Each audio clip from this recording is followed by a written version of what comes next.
এখানে আসো। কি করে ছেলের বউ? ঠিকই তো বলতেছে। হ্যাঁ, ঠিকই তো বলতেছে। যৌতুক দিছে 1 টাকা, 1 টাকা তো যৌতুক দেয় নাই, তাই না?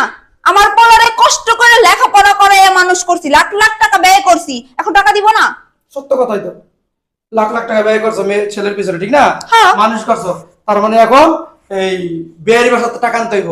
অবশ্যই। মানে আমার ছোট পোলার বিয়ে দিব, এই আর কি করতে হইব? বউর শ্বশুর বাড়িতে টাকা আনতে হইব, বাবার বাড়িতে টাকা আনতে হইব। যৌতুকের টাকা তো দেয় নাই, আর যৌতুকের আমরা টাকা? চাইও নাই যৌতুকের টাকা।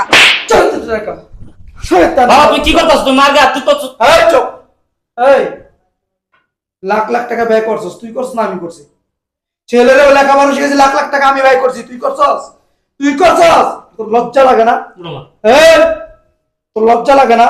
হ্যাঁ, কোন মুখে কথাটা বললি যে বৌমা তোমার বাবার বাসা থেকে 5 লাখ টাকা আনো, আমি আমার ছোট পোলারে বিয়ে করামু? এই দৃশ্য যদি মানুষ জানে